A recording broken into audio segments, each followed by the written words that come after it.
고마우신 우리 하나님 아버지, 우리 하나님 앞에 감사와 찬송과 영광을 돌려드립니다.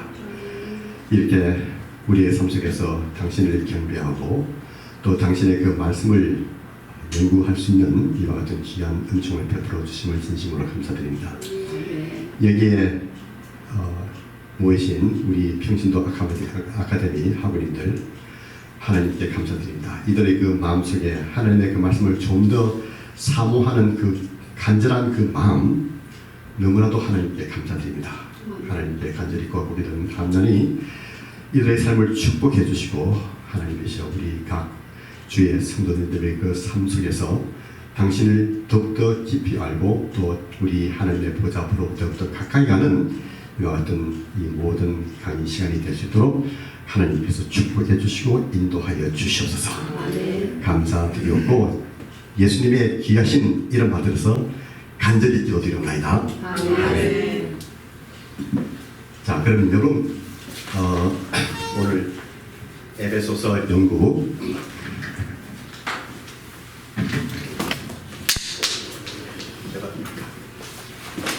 잊어버릴 때가 있어요. 성경을 펴시고 또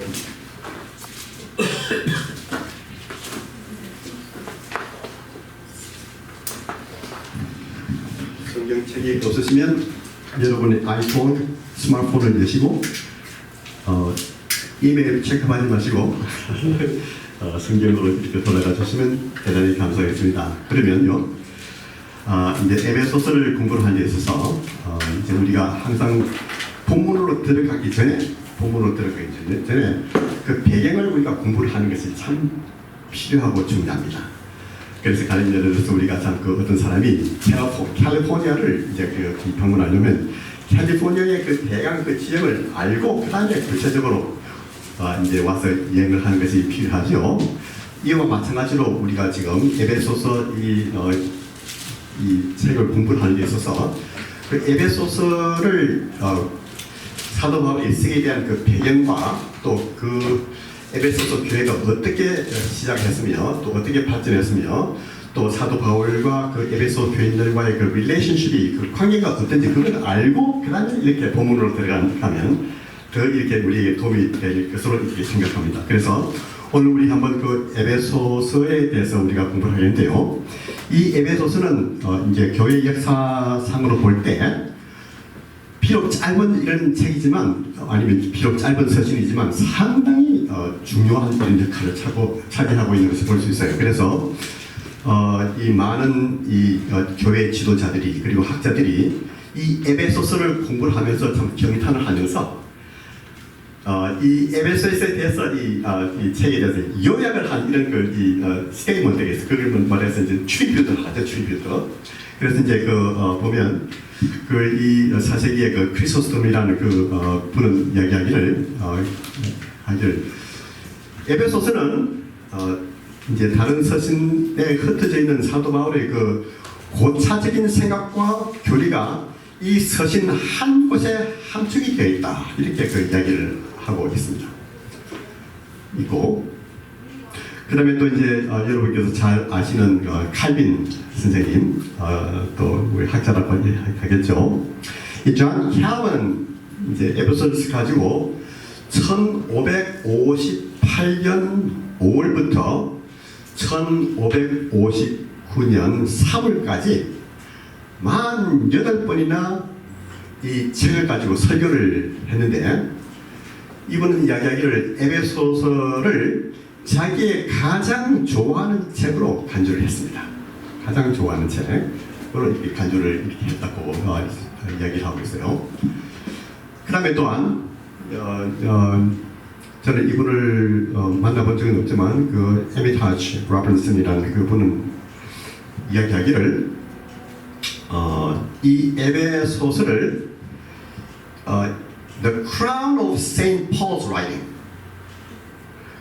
에베소서는 사도 바울의 서신 중에 멸류관 서신이라, 으뜸가는 서신이라 이렇게 이야기를 평을 했습니다. 저도 여기에 동의를 하는 이런 표현을 했는데요. 그리고 또한 이제 근래에 이제 그 F.F. 브루스라는 이제 교수님이 계시고 학자가 계신데 아주 세계적으로 유명하신 그 영국의 학자님이셨는데요. 이분을 통해서 이제 그 김세윤 박사님께서 이제 나오시고요. 아주 그 중요한 역할을 하신 분이에요. 그리고 아주 보수적인 입장을 취하시는 그 F.F. 브루스라는 그 학자의 이야기를 에베소서는 바울 사상의 진수라, 퀸테센스, 사도 바울의 신학을 종합해 놓은 서신이다. 이렇게 그 아주 참 좋은 이런 평가를 하시는 것을 볼 수가 있습니다. 그리고 또한 그 레이먼 브라운이라는 학자는 조금 이렇게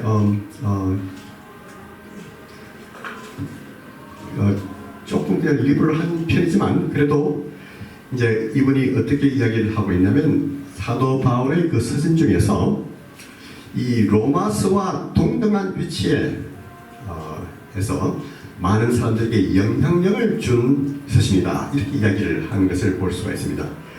우리가 참 여러분께서 로마서를 공부를 하신 적이 깊이 공부를 하신 적이 있으신지는 모르겠지만요. 제가 로마서를 가르치고 또 이렇게 제가 스스로 공부를 해보고 이렇게 할 때 이 로마서는 또 이 에베소서보다 장수가 길어가지고 더 많은 이런 이 자기의 이 신앙의 사상을 이렇게 표현을 하고 있는데요. 그와 비례해서 에베소서도 그에 못지않게 짧은 이 책이지만 아주 좀 깊은 이런 이 내용이 있는 것을 우리가 발견할 수 있습니다. 그래서 이 레이먼드 브라운이라는 이 교수님도 학자님도 이 에베소서를 로마서와 동등한 위치에 이렇게 놓으면서 이 에베소서가 많은 사람들에게 영향을 준 서신이라고 이렇게 말씀을 하고 있는 것을 볼 수가 있습니다. 저희 경험을 통해서 볼 때 제가 참 그 신학교를 다닐 때도 그렇고 또 이제 교육 목사로서 이제 그 시작을 하면서 수양을 인도하고 또 제가 또 담임 목사로서 이제 그 설교를 하고 하는 그 모든 과정에서 이 에베소서가 저한테는 참 중요했어요. 그래서 참 제가 스스로 에베소서를 공부를 하고 또 그것으로 이 말씀 이 티칭도 하고 온라인도 만들고 또 이것으로 설교도 하고 이렇게 했는데요.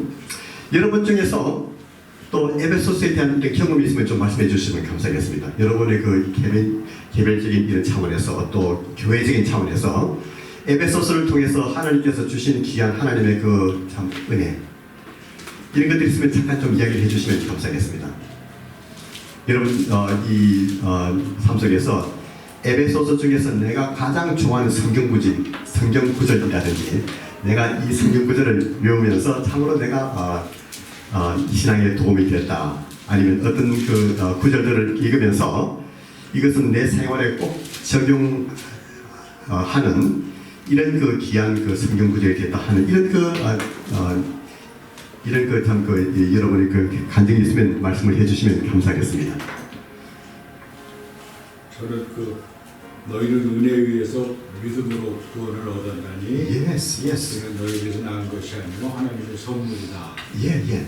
행위에서 난 것이 아니니 누구도 자랑치 못하게 하는 것이라는 말씀이 제가 가장 좋아하는 말씀이었습니다. 예.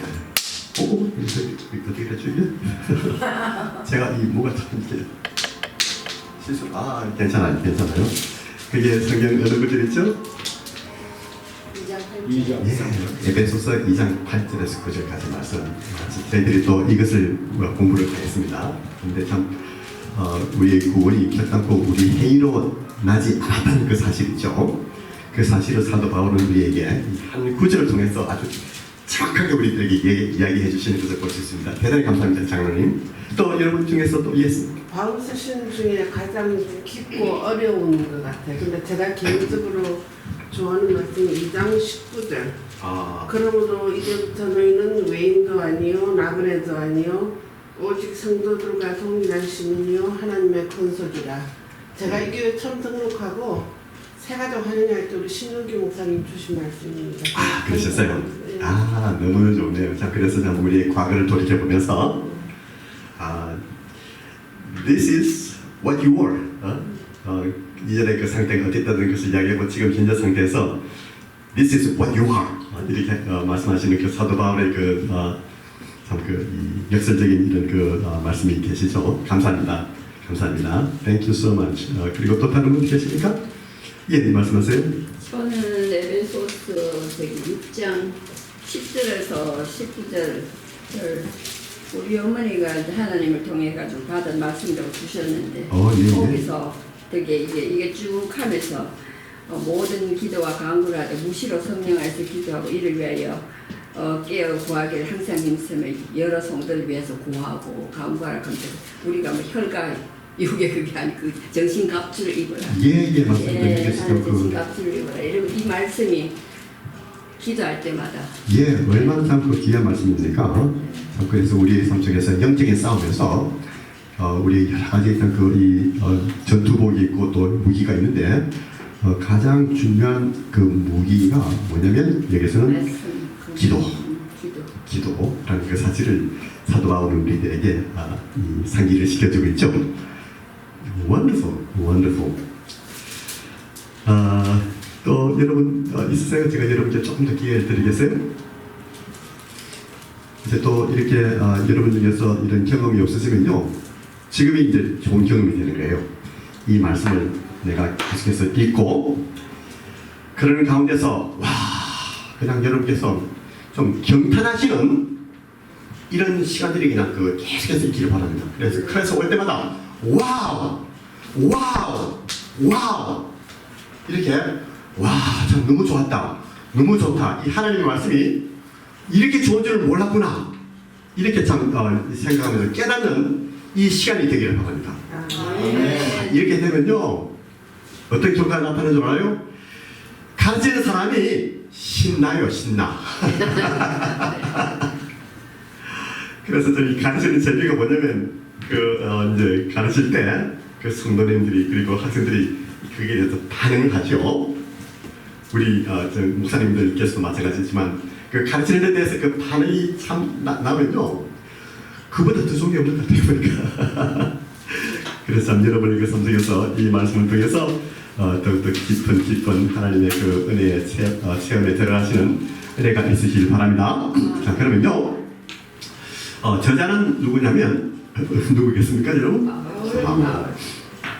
사도 바울인데 그 다음에 여기 보니까 자기 자신을 그 바울이라고 밝히는 것을 볼 수 있어요. 그래서 참 1장 1절에 말씀을 보니까 에베소서 1장 1절 말씀 보니까 하나님의 뜻으로 말미암아 그리스도 예수의 사도 바울은 자기 자신을 사도 바울이라고 이렇게 밝히는 것을 아이덴티파이 하는 것을 볼 수가 있습니다. 그래서 참 3장 1절 말씀에도 보니까 너희 이방인을 위하여 갇힌 자 된 나 바울이 말하거니와 분명히 자기 자신이 누구인지를 알려주고 있는 것을 볼 수가 있죠, 여러분. 또 두 번째는 뭐냐면 자기 자신이 유대인임을 이렇게 내포하고 있는 것을 볼 수가 있어요. 사도 바울이 이방인이 아니었고 유대인으로서 복음이 유대인으로부터 났기 때문에 예수님을 통해서 자기 자신이 유대인임을 이렇게 내포를 하고 있는 것을 볼 수 있습니다. 그래서 2장 1절 말씀을 더 보니까 어떤 말씀이 있는가 하면 너희의 허물과 죄로 죽었던 너희를 살리셨도다, 이렇게 말씀을 하고 있는 것을 볼 수 있어요. 그 다음에 또한 2장 3절에 보니까 그래서 그 전에는 우리도 그 가운데서 우리 육체의 욕심을 따라 지내며 육체와 마음에 원하는 것을 하여 다른 이들과 같이 본질상 진노의 자녀이었더니 이제 긍휼에 보니까 우리 육체의 욕심을 따라 지내며 했죠. 그 다음에 이제 긍휼을 풍기시는 하나님이 우리를 사랑하신 인하여 허물로 죽은 우리를 그리스도와 함께 살리고 이렇게 하는 말씀을 볼 수가 있어요. 그래서 참 여기 우리도 너희는 이 대조를 통해서 자기 자신이 유대인임을 내포를 하고 있고, 또한 교회의 전통을 통해서 볼 때 다들 교부들이 사도 바울이 쓴 것으로 이렇게 이해를 하고 있습니다. 근데요, 이제 18세기 말 이 내용은 여러분께 제가 드리지 않았는데요. 여러분께 참고로 들어주시면 감사하겠습니다. 18세기 말부터 조금 이렇게 변화가 나타나기 시작했어요. 지금까지 그 많은 어떤 학자들은 이 에베소서를 사도 바울이 쓰지 않았을 가능성이 있다는 이런 이 학설을 주장을 하고 있는 것을 볼 수가 있습니다. 그래서 참 그 이유는 뭐냐면요. 제가 보시면 하는 말이 에베소서를 보면 사도 바울은 에베소서 교회를 알지 못했다고 주장을 해요. 어디서 그걸 발견하고 주장하냐면 에베소서 1장 15절에서 16절까지의 말씀을 통해서 볼 때 있죠. 에베소서 1장 15절에서 16절까지의 말씀 볼 때 사도 바울이 어떻게 묘사를 하고 있는가 하면요. 이를 인하여 주 예수 안에서 너희 믿음과 모든 성도를 향한 사랑을 뭐라고 했습니까? 나도 듣고 이렇게 이야기를 하고 있어요. 나도 듣고 너희를 인하여 감사하기를 마지 아니하고 내가 기도할 때 너희를 말하노라 이렇게 말씀을 하고 있는 것을 볼 수 있습니다. 그래서 이 말씀을 통해서 뭐라고 사도 바울은 이 교인들을 알지 못했다고 이렇게 이야기하면서 이것이 이제 사도 바울이 쓰지 않은 것으로 이렇게 그냥 이야기를 하고 있는 것을 볼 수 있습니다. 근데 또 이제 사도행전 16장 18절에서 21장까지의 말씀 그리고 20장에서 16절에서 21절까지의 말씀 보면요. 사도 바울이 에베소에 가서 직접 가서 에베소 교회를 개척하고 또 거기서 굉장한 부흥의 역사가 일어났습니다. 또 오랫동안 2년에서 3년 정도 이렇게 목회를 하고 말씀 전하는 이런 과정에서 질문이 뭐냐면 아니 이런 사도 바울이 어떻게 에베소서 1장 15절에서 16장까지의 말씀을 통해서 너희 믿음과 모든 성도들을 향한 사랑을 나도 듣고 하는 이와 같은 것으로 인해서 파울라인 에피소드의 이 오더십을 디나이를 하는 이런 학자들이 나타나기 시작했어요. 여러분 제가 말씀드린 것을 이제 이해하시죠? 근데 그에 대한 답이 뭐냐면요. 사실은 뭐냐면 지금 사도 바울이 어디 있습니까? 제가 좀 있으면 다시 여러분께 말씀드리는데 예, 로마에 있어요. 로마에서 뭐 하고 있죠 지금? 감옥 속에 있다고요. 감옥 속에. 감옥에서 이제 편지를 쓰고 있는데요. 근데 그 전에 이제 에베소를 떠나고 난 다음에 어디 있었죠? 사도행전 말씀을 보면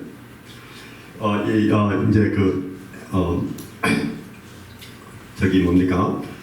3차 전쟁이 끝나고 나서 어디로 갔었냐면 예루살렘을 갔어요. 예루살렘 가서 잡혀가지고 또 이제 이 신변이 위험하니까 또 세서리아 가이사랴에까지 가서 또 거기 이제 감옥소에 있고 이렇게 해서 약 그냥 한 5년에서 6년 정도 에베소를 방문을 못했어요. 그런 면에서 이제 이 에베소 교인들이 그냥 가만히 있습니까? 계속해서 전도가 되고 그런 가운데 믿음이 자라고 또 모르는 사람들도 있지 않습니까, 여러분? 그런 것들의 연상을 하면서 사도 바울이 참 교인들을 그리고 또한 그동안 아는 사람들도 있죠. 그 사람들이 신앙이 그전에는 여기까지밖에 안 됐는데 참 나중에 들어보니까 이분이 그냥 더 열심히 주님을 사랑하고 더 전도도 많이 하고 또 말씀도 더 깊이 연구를 한다는 이런 소식을 듣지 않습니까? 그런 것을 우리가 참 이렇게 생각해 볼 때 사도 바울이 에베소서 1장 15절에서 16절까지 말씀 너희 믿음과 모든 성도를 향한 사랑을 나도 듣고 하는 그 말이 무슨 어려움이 있는 것 같아요? 저는 어려움이 없어요. 그래서 저는 이 편지는 분명히 100% 사도 바울이 쓴 것으로 저는 믿고 있습니다. 네, 그래서 이런 이 학자들 간에 그 에베소서의 저자에 대해서 이런 논쟁이 있다는 그 사실을 여러분께서 좀 이렇게 이제 알아두시면 여러분의 그 이제 신앙에도 도움이 되고 또 다른 사람들과 이야기를 할 때도 도움이 되지 않을까 이런 생각이 듭니다. 자, 그러면요 다시 돌아가서 여기에 대해서 질문 있으십니까? 없으시면요 계속해서 공부를 하겠습니다. 자, 그러면 이제 연대와 장소에 대해서 에베소서가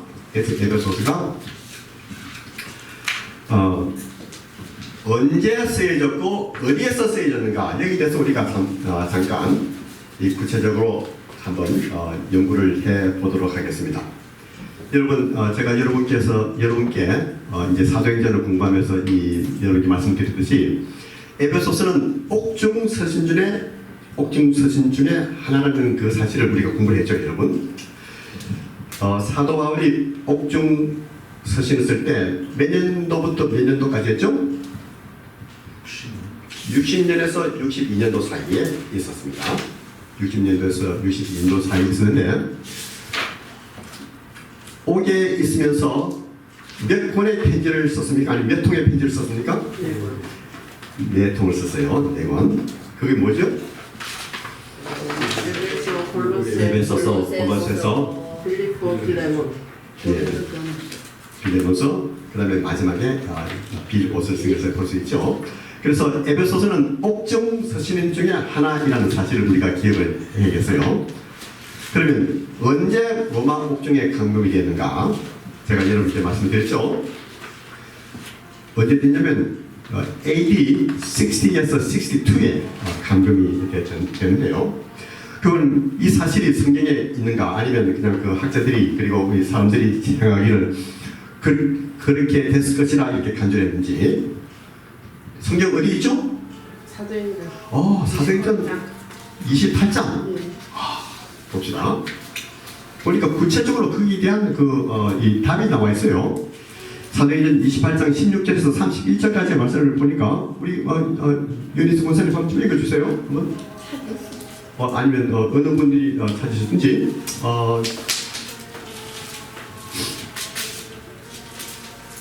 28장 16절에서 30 누구 맞습니까?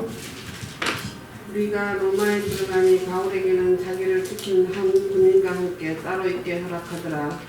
사흘 후에 바울이 유대인 중 높은 사람들을 청하여 그들이 모인 후에 이르되 여러분 형제들아 내가 이스라엘 백성이나 우리 조상의 관습을 배척한 일이 없는데 예루살렘에서 로마인의 손에 제수로 내준 바 되었으니 로마인은 나를 신문하여 죽일 제목이 없으므로 석방하려 했으나 유대인들이 반대하기로 내가 마지못하여 가이사에게 상소하며 내 민족을 고발하려는 것이 아니니라. 이러므로 너희를 보고 함께 이야기하려고 청하였으니 이스라엘의 소망으로 말미암아 내가 이 세자술에 매인 바 되었노라. 그들이 이르되 우리가 유다에서 내게 대한 편지도 받은 일이 없고 또 형제 중 누가 와서 내게 대하여 좋지 못한 것을 전하든지 이야기한 일도 없느니라. 이에 우리가 너의 사상이 어떤가 듣고자 하니 이 파에 대하여서는 어디서든지 반대를 받는 줄 알기 때문이라 하더라. 그들이 날짜를 정하고 그가 유숙하는 집에 많이 오니 바울이 아침부터 저녁까지 강론하여 하나님의 나라를 증언하고 모세의 율법과 선지자의 말을 가지고 예수에 대하여 권하느라. 그 말을 믿는 사람도 있고 믿지 않은 사람도 있어 서로 맞지 아니하여 흩어질 때 바울이 이 한 말로 이르되 조상이 선지자 이사야를 통하여 너희 조상에게 말씀하신 것이 옳도다. 일러서되 이 백성에게 가서 말하기를 너희가 듣기는 들어도 도무지 깨닫지 못하며 보기는 보아도 도무지 알지 못하는도다.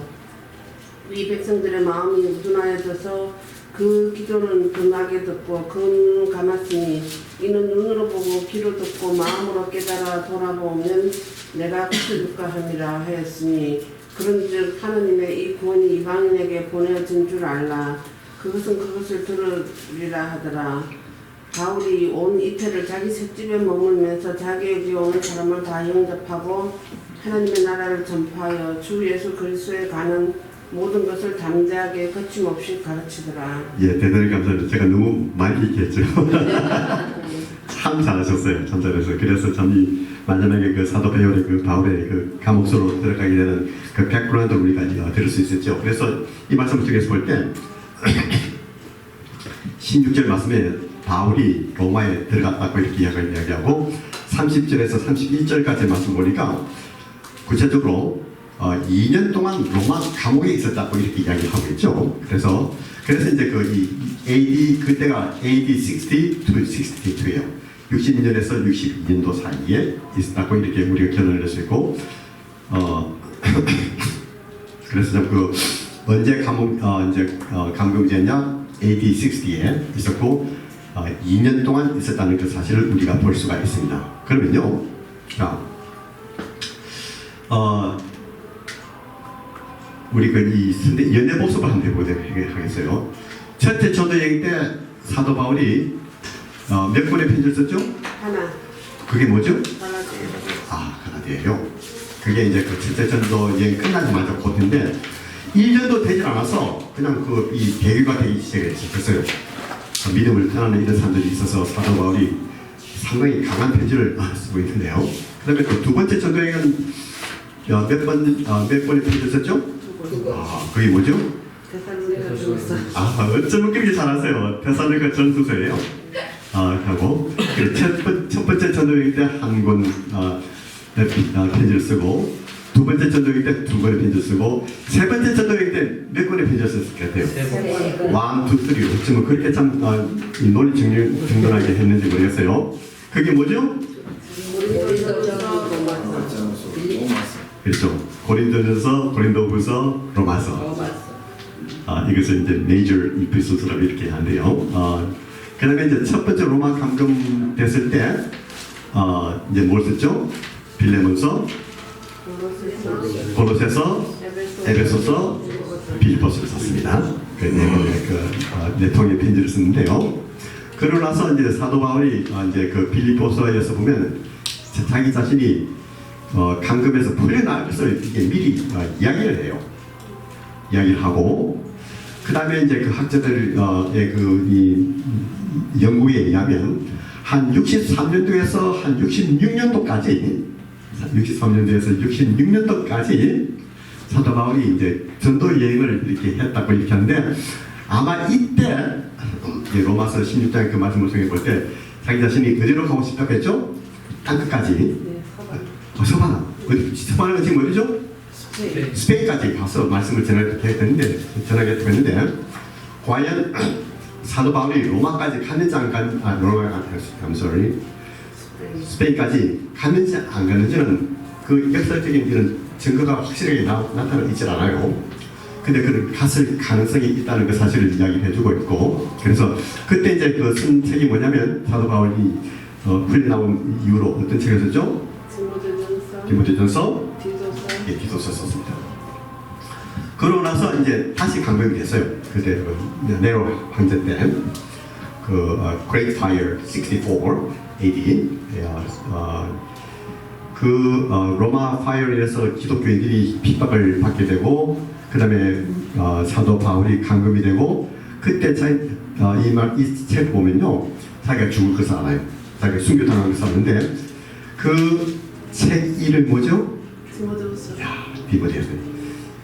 디모데후서가 마지막 편지예요. 그렇게 해서 이 전체로 볼 때 사도 바울이 몇 권의 편지를 썼습니까? 13권. 여러분, 이 전체적인 이런 계획을 꼭 이렇게 참 기억을 해주시면 참 여러분에게 도움이 될 것으로 확신합니다. 여러분은 벌써 이 강의를 듣기 전하고 지금하고 벌써 틀린 거예요. 벌써. 왜냐하면 여러분께서 이 강의를 듣기 전에는 이것을 잘 몰랐죠, 여러분.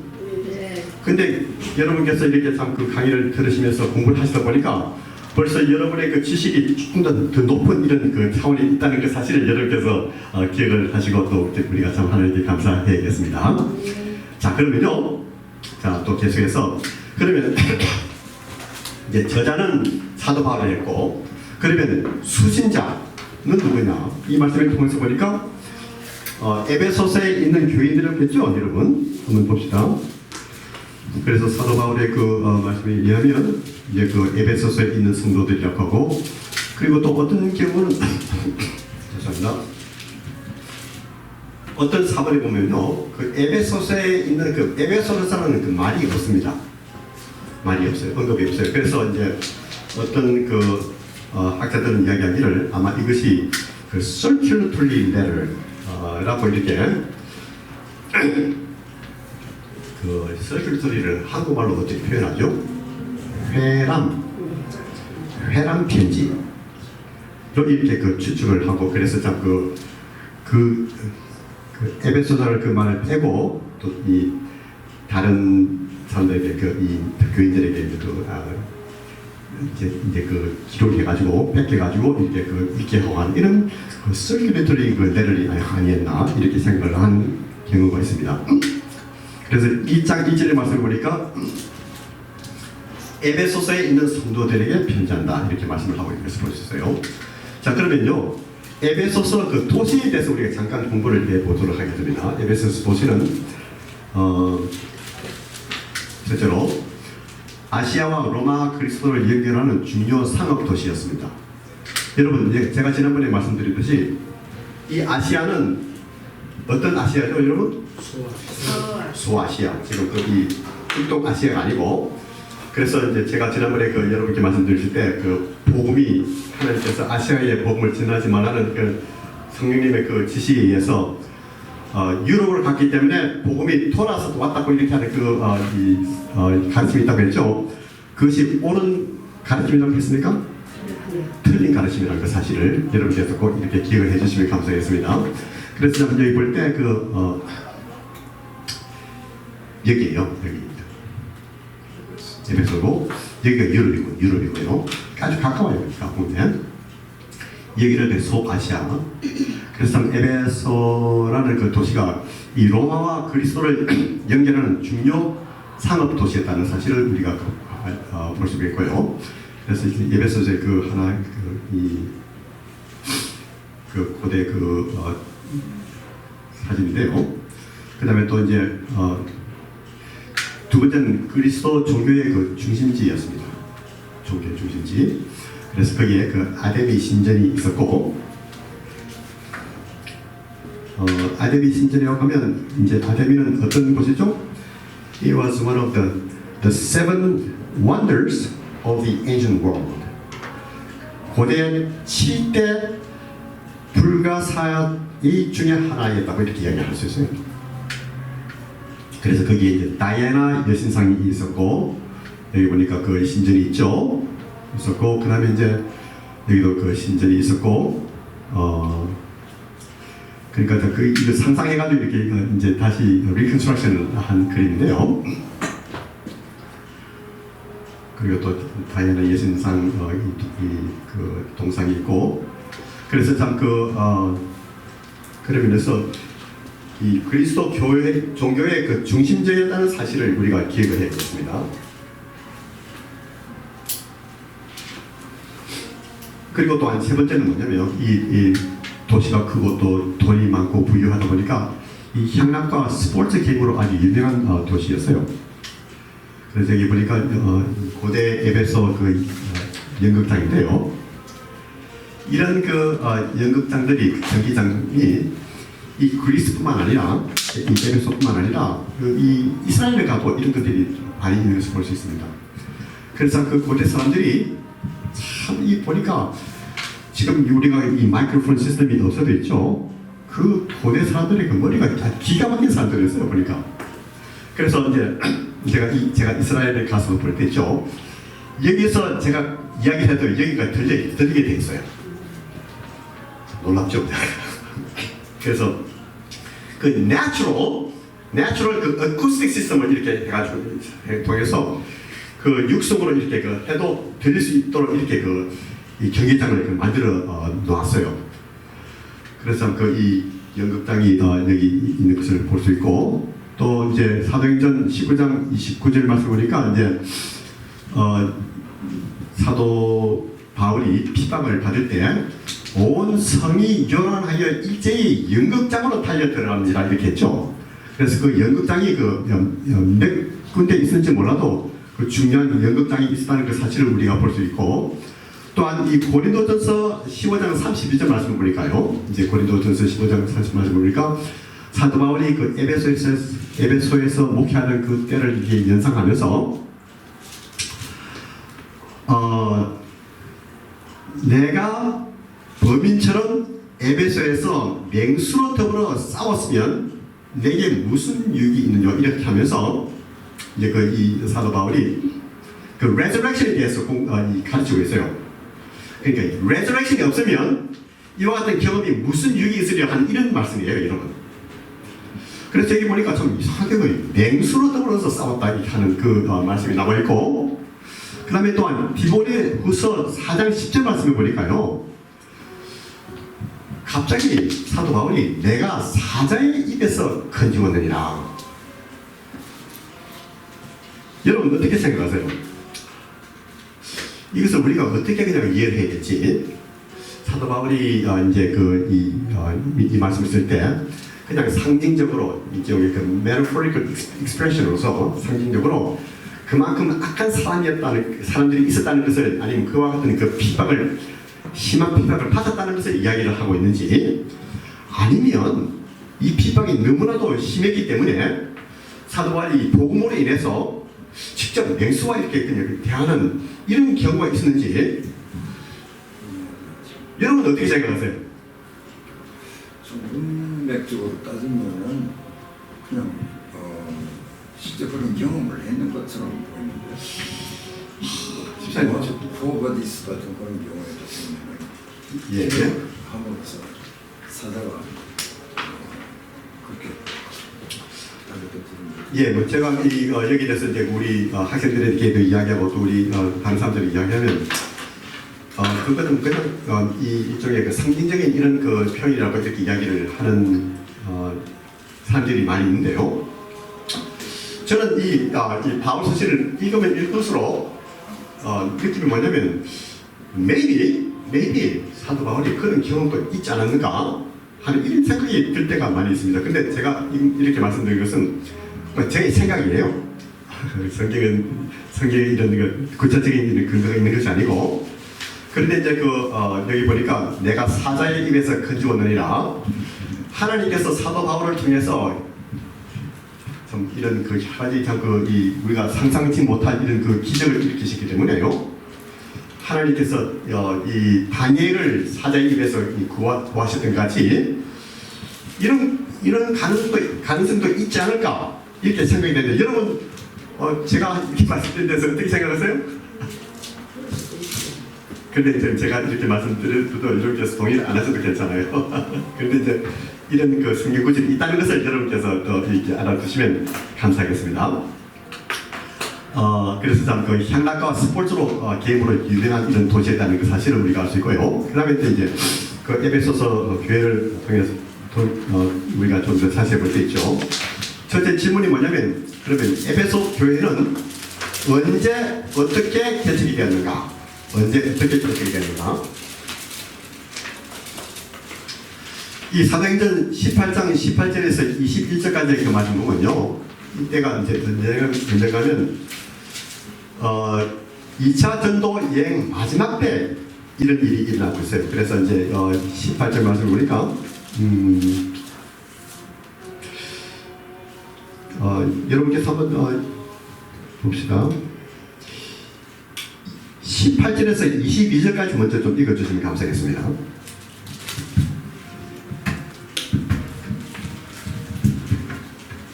바울은 또 여러 날 머물다가 형제들과 작별하고 배 타고 수레아로 떠나갔고 브리스길라와 울라도 함께하더라. 바울이 일찍이 소원이 있었으므로 갱그레아에서 머리를 감았더라. 에베소에 와서 그들을 거기 머물게 하고 자기는 회당에 들어가서 유대인과 변론하니 여러 사람들이 더 오래 있기를 청하되 허락하지 아니하고 작별하여 이르되 만일 하나님의 뜻이면 너희에게 돌아오리라 하고 배를 타고 에베소를 떠나 가이사랴에 상륙하여 올라가 교회에 안부를 물은 후에 안디옥으로 내려가서 얼마 있다가 떠나 갈라디아와 브리스기아 루기아 땅을 차례로 다니며 모든 제자를 굳건하게 하니라. 예, 감사합니다. 그래서 보니까 22절까지가 이제 제2차 전도 여행이 마지막이에요. 여러분께서 하시고, 그 다음에 18장 23절부터 이 3차 전도 여행이 시작된다는 것을 여러분께서 기억을 해주시면 감사하겠습니다. 그래서 좀 이 말씀에 의하면 이제 거기서 이제 일주일 정도 보내고, 그 다음에 이제 19장 1절에서 10절까지의 그 말씀에 보면 이제 그 3차 전도 여행에 대해서 자세히 나오게 되는데요. 그래서 이 말씀 보니까 2차 전도 여행 끝나고 나서 하나님의 그 뜻이면 다시 돌아오겠다고 이렇게 이야기하고 있죠. 그래서 참 그때가 한 AD 52였는데 그 3차 전도 여행 때 AD 53에서 56까지 53년에서 56년도까지 이제 이 에베소에 있으면서 본격적으로 이제 이 전도 활동을 시작을 했습니다. 이걸 사람들이 이야기하기를 그러면 얼마나 오랫동안 머물렀냐? 제 생각으로는 3년이라고 생각이 드는데요. 사도행전 19장 8절에서 10절까지 보니까 사도 바울이 2년 동안 복음을 증거를 했다고 이렇게 이야기하고 있어요. 그런데 이제 사도행전 20장 31절 말씀을 보니까 이제 전도 여행을 끝마치고 예루살렘으로 급히 가면서 이제 이 에베소의 그 지도자들, 장로들을 이제 불러가지고 이제 쭉 이렇게 말씀을 전하면서 작별 인사를 하죠. 그때 어떻게 이야기를 하냐면 3년 동안 머물러 있다고 이렇게 이야기를 하고 있는 것을 볼 수 있어요. 그래서 우리가 내릴 수 있는 결론이 뭐냐면 이제 죄송합니다. 여기서 2년 동안 복음을 증거했지만 이제 볼 때 이제 지하는 과정이 있고 또 두라노 성원에서 강의를 한 그런 것도 있고, 그 다음에 또한 그 두라노 성원에서 강의를 하고 나서 그 다음에 또한 다른 지역에 가서 강의를 한 이런 적이 있으니까요. 그래서 이제 우리가 이 3년을 가지는데, 그러면 이 에베소 지역에서 어떤 역사가 나타나는지를 우리가 잠깐 한번 살펴보도록 하겠습니다. 보니까 이 사도행전 19장 8절에서 10절까지의 그 말을 보니까요. 19장 8절에서 10절까지의 그 말을 보니까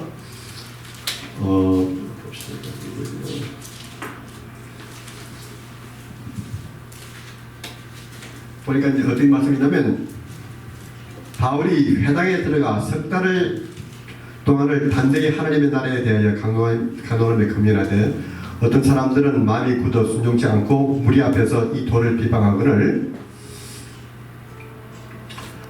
바울이 그들을 떠나 제자들을 따로 세우고 두란노 서울에서 날마다 강론하여 이같이 2해 동안을 하며 아시아에 있는 자는 유대인이나 헬라인이나 다 주의 말씀을 듣더라 이렇게 말씀을 하고 있죠.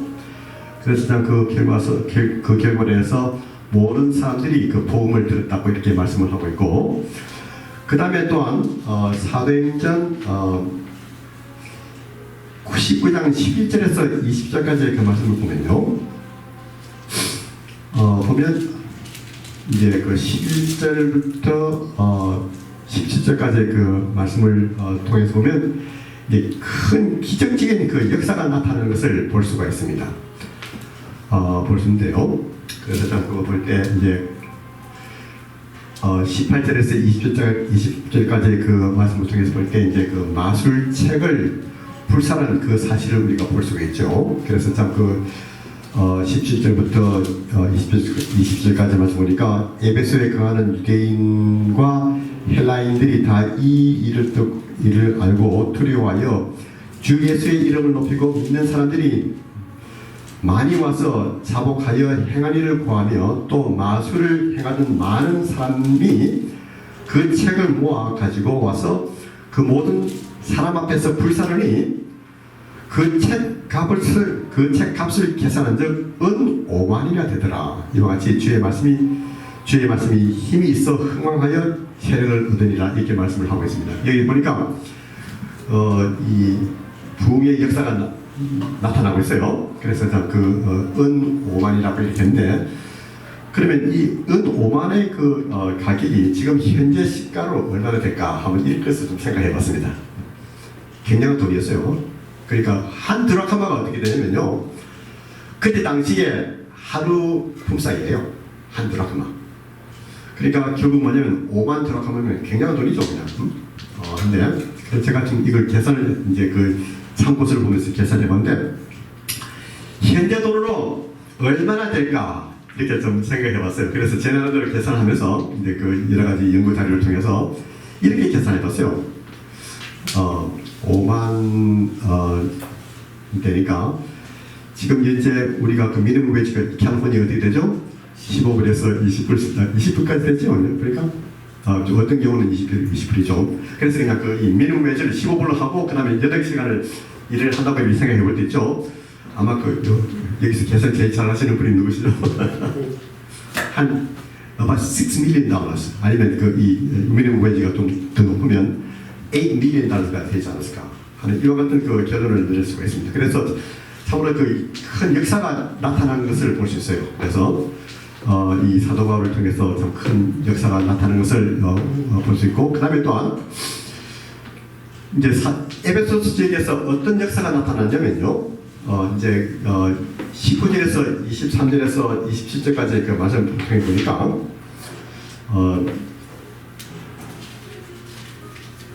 이 데메드리오의 그 선동이 나온 것을 볼 수 있어요. 선동인데요. 그래서 한번 이 말씀도 한번 23절에서 27절까지 어느 분께서 한번 읽어주시겠어요?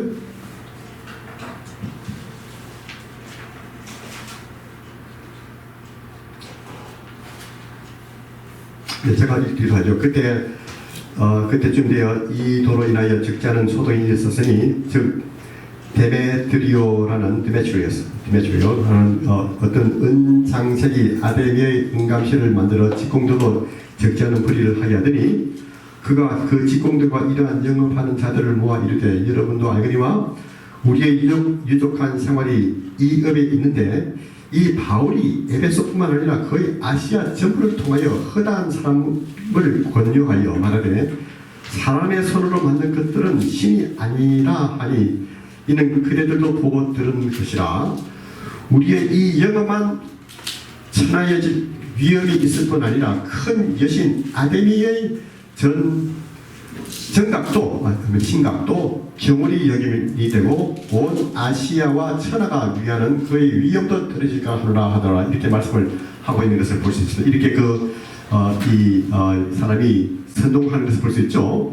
그래서 28절에서 29절 말씀 보니까 이 폭동이 일어나는 사실을 볼 수 있어요. 그래서 저희가 이 말을 듣고 분이 가득하여 외쳐가로되, 크다 에베소 사람의 아데미여 하니 온 성이 요란하여 바울과 같이 다니는 마게도냐 사람 가이오와 아리다스고를 잡아가지고 일제히 연극장으로 달려 들어간지라 이렇게 말씀을 하고 있는 것을 볼 수 있어요. 그래서 여기 이 말씀을 통해서 볼 때 큰 역사가, 이 부흥의 역사가 나타나고, 그 다음에 이것으로 인해서 또 핍박이 오는 것을 우리가 볼 수가 있죠.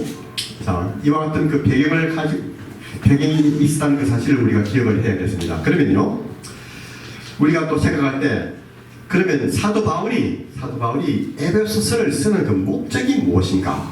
구체적으로 목적이 무엇인가? 여기에 대해서 이제 우리가 연구를 해보면 그 학자들 간에도 여러 가지 좀 이렇게 논란이 있습니다. 그리고 의견이 좀 다르고. 그런데 이제 저를 가르친 해롤드 호너 댈러스 디어로지컬 세미너리 그 교수님에 의하면 이 에베소서의 그 목적이 사랑을 되찾으라 라는 이런 그 목적으로 쓰지 않았는가 이렇게 이 말씀을 하고 있습니다. 그래서 참 특별히 사도 바울이 이제 이와 같은 것을 제시하지 않았지만요, 그 당시에 그 모든 백그라운드를 통해서 볼 때, 에베소서 교회에 대한 그 백그라운드를 볼 때 사랑을 되찾으라는 이 주제가, 그 목적이 아닌가. 그래서 사도행전 20장 29절에서 30절까지 말씀 보니까 거짓 선지자들을 경계하라고 이렇게 부탁하는 것을 볼 수가 있고요. 또한 요한계시록 2장 2절에서 4절까지의 그 말씀 보니까 어떤 말씀인가 하면 내가 내 행위와 수고와 내 인내를 알고 또한 악한 자들을 용납하지 아니한 것과 자칭 사도라 하되 아닌 자들을 시험하여 그 거짓된 것들을 내가 드러낸 것과 또 너가 참고 내 이름을 위하여 견디고 게으르지 아니한 것을 아노라. 그러나 너를 책망할 것이 있으니 뭐라고 했습니까? 너희 처음 사랑을 버리더라. 하나님께서 우리 예수님께서 구체적으로 에베소 교인들을 향해서 에베소 교회를 향해서 너희 첫 사랑을 버렸다. 너희들이 나를 향한 그 첫 사랑이 식어졌다고 한 그 사실을 우리에게 보여주고 있습니다. 그래서 이제 예수님께서 계속해서 하신 말씀이 뭐냐면 그러므로 어디서 떨어진 것을 생각하고 회개하여 처음 행위를 가지라. 만일 그러지 아니하고 회개치 아니하면 내가 내게 임하여 너의 촛대 내 촛대를 그 자리에서 옮기리라. 이렇게 말씀하신 것을 볼 수 있습니다. 그래서 에베소 교인들이 열심히 신앙생활을 했어요. 여러 가지 그 일도 많이 하고 했는데 그 일을 하는 과정에서 그 예수님에 대한 그 사랑을 이제 잃어버렸다는 그 사실을 우리에게 우리에게 알려주고 있습니다. 또한 디모데전서 1장 3절에서 5절까지 말씀 보니까 이제 그 디모데에게 이제 디모데가 에베소 교회에게 하는 말이 뭐냐면 경계의 목적이 뭐냐면 청결한 마음과 선한 양심과 거짓이 없는 믿음으로 나는 사랑이라고 하는 그 사실을 이야기해 주는 것을 볼 수 있어요. 그래서 참 그 디모데가 에베소에서 교회에서 목회를 할 때 이제 이런 말씀을 하신 것을 볼 수 있습니다.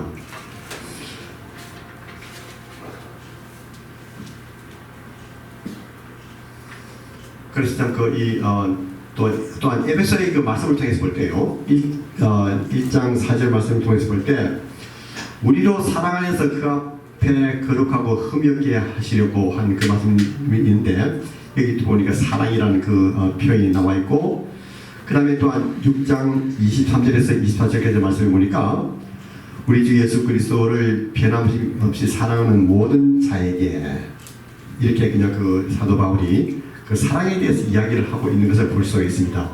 그래서 참 이 에베소서의 그 중요한 목적 중에 하나가 에베소 교인들을 향해서 사랑을 되찾으라 하는 이와 같은 목적이 있지 않는가 우리가 생각할 수 있어요. 그런데 이제 우리가 이 말씀을 통해서 우리가 질문을 할 수 있는 것은 뭐냐면요. 우리가 예수님의 일을 하되 예수님을 사랑하는 마음 없이 주님의 일을 할 수 있을까? 여러분 어떻게 생각하세요? 없어요. 있어요. 성격이 나서기 좋아하고 일하기 좋아하는 사람 있잖아요. 근데 그 본질을 보면 물론 그렇게 하시는 분들 중에서 참 예수님을 사랑하는 마음으로 이렇게 하시는 분들 계시지만 또 보면 그에 대한 자기 자신이 먼저 나오고 그런 가운데서 좀 하나님을 향한 그 사랑이 없는 이런 것도 또 우리가 볼 수가 있죠. 감사합니다. 그래서 참 이와 같은 이 말씀을 우리가 통해서 보면서 참 우리의 삶 속에서 내가 주님의 일을 하면서도 What is my relationship with Jesus Christ? 내가 참 예수님을 정말로 매일매일 사랑하는가? 이 질문을 하면서 우리의 그 사실을 점검해가면서 우리가 신앙생활을 해야 되는 것입니다. 그래서 우리가 하는 그 모든 것들이 무슨 이 모든 일이 나타나는데 그러면서 우리가 항상 생각해야 될 것은 뭐냐면 What is my motive?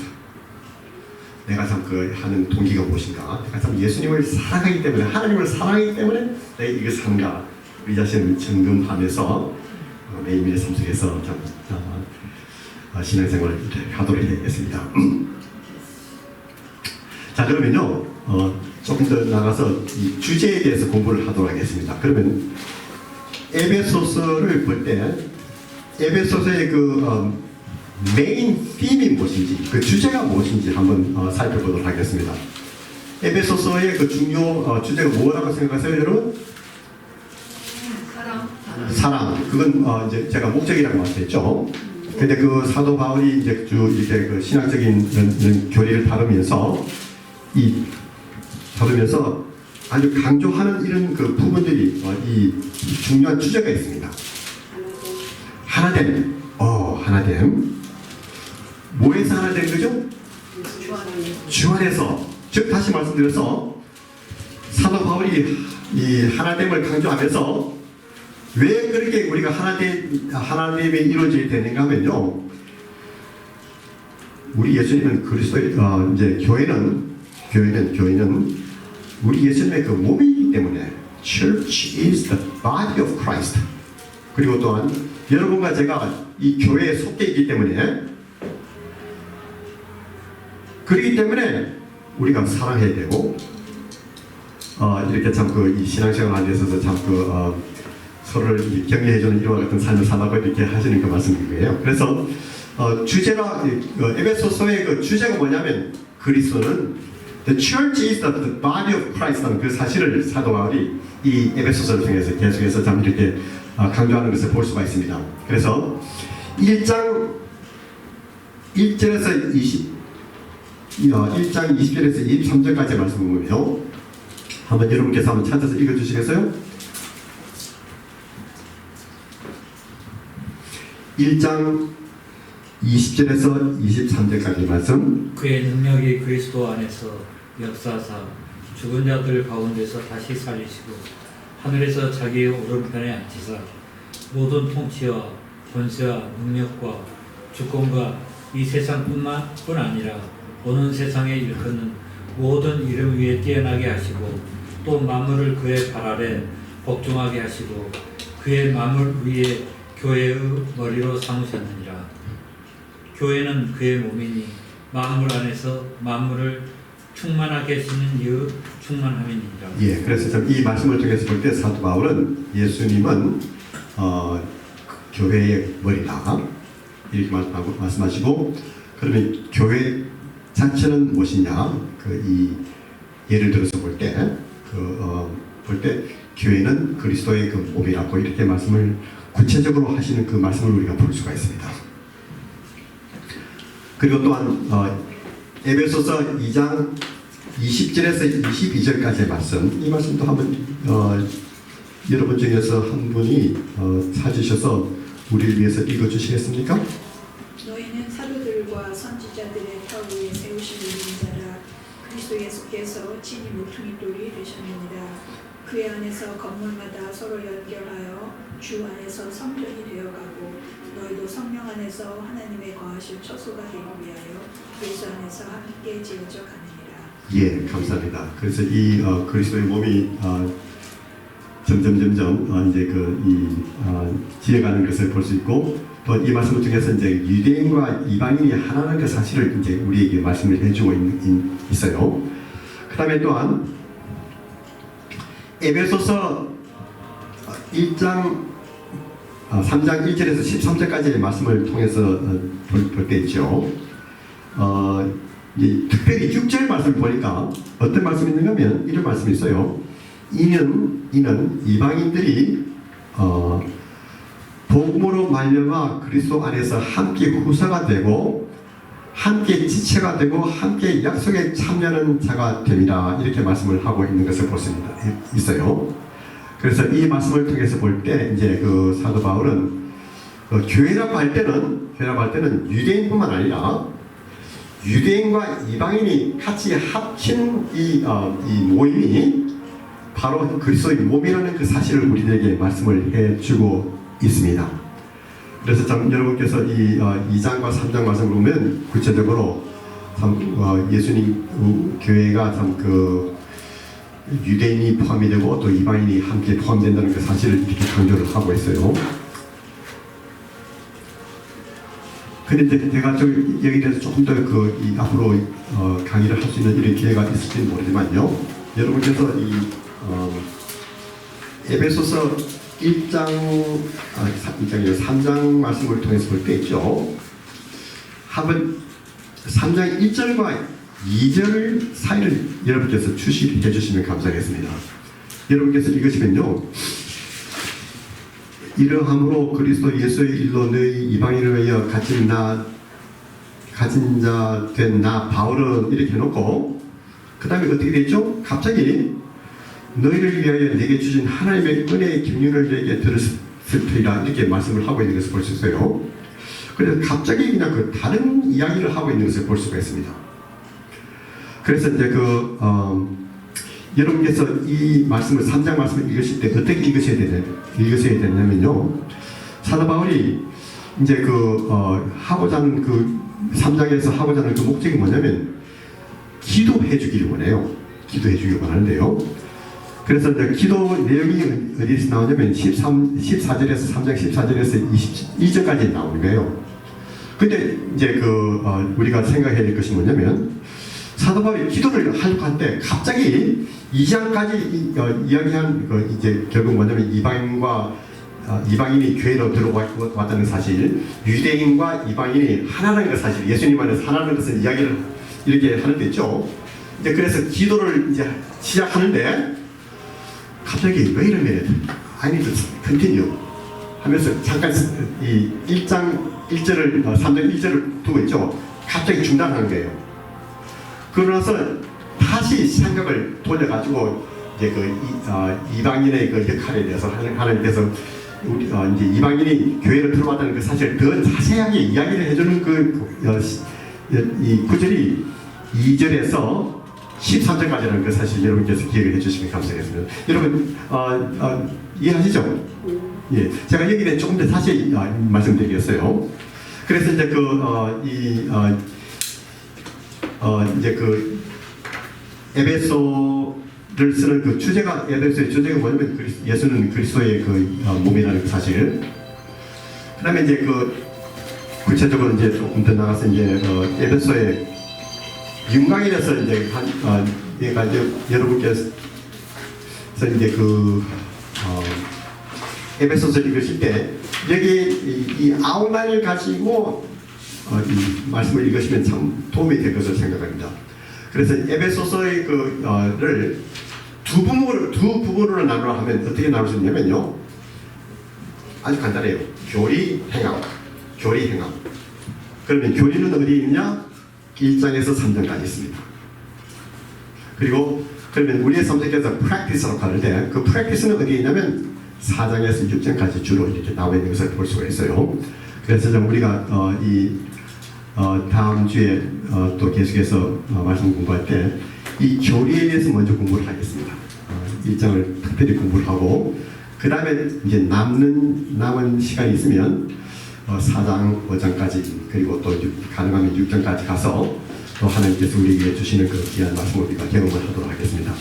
여러분 오늘 우리가 에베소의 입문을 이제 끝마쳤는데 혹시 우리가 떠나기 전에 질문이 있으시면 해주시면 감사하겠습니다.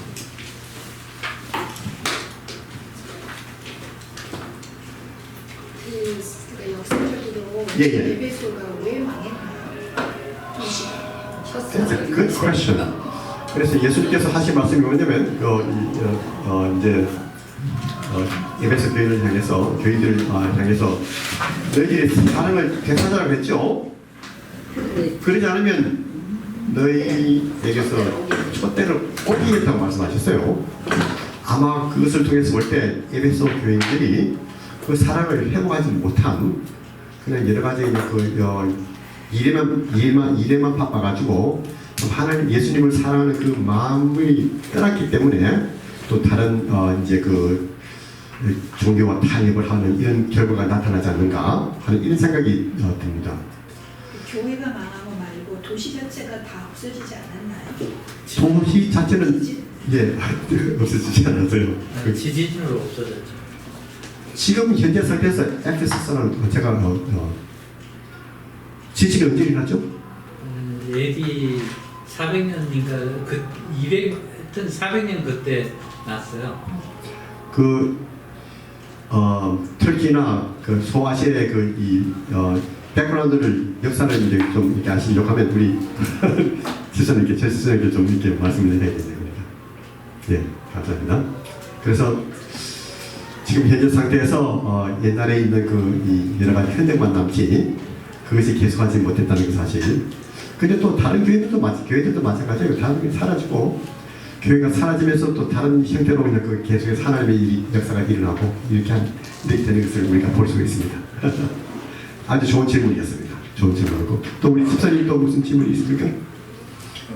저기서 유대인과 이방인이 하나라 이렇게 됐을 때 그러면 어디까지나 교회 안에서 이야기하는 겁니까? 그 사람이 전체적인 이 예수님의 그 우리 전체적인 교회. 그러니까 여러분과 저는 지금 유대인입니까? 이방인입니까? 우리가 생각하기를 우리가 예수님을 이렇게 믿고 또 믿음의 가정에서 나기 때문에요. 어떤 때는 내가 생각하기를 나는 유대인이라고 생각을 하는 때가 있어요. 근데 갑자기 아니다. 나는 이방인으로서 우리 예수님의 그 교회에 속한 사람이라는 그 사실을 깨닫게 됩니다. 그래서 여기서 유대인과 이방인이 한 몸이 되었다고 할 때는 결국 뭐냐면 이 교회라는 우리 지역교회 이 교회를 이야기하는 것보다는요 전체적인 예수님의 그 교회를 통해서 볼 때 이 교회는 유대인만 있는 것이 아니고 이방인들도 있고 또 이방인이 지금 많은데 거기는 분명히 유대인이 포함되어 있다는 그 사실을 사도 바울은 우리들에게 말씀을 해주고 있는 것입니다. 아주 좋은 질문을 하셨어요. 다른 질문 있어요? 네. 저는 살면서 유대인이 크리스천인 사람 별로 못 봤어요. 예. 근데 지금도 그 당시에 그렇게 많은 사람이 전도가 됐으면 제 눈으로 몇 명이라도 좀 만나야 되는데 한 번도 만나드렸어요. 저는 많이 만났습니다. 만났고요. 유대인들인데 예, 그렇죠. 예, 만났고 지금도 그냥 유대인의 예수님께로 돌아가는 그 메시아닉 주라고 해가지고 주라고 해가지고 이 부흥적이 막 일어나고 있어요.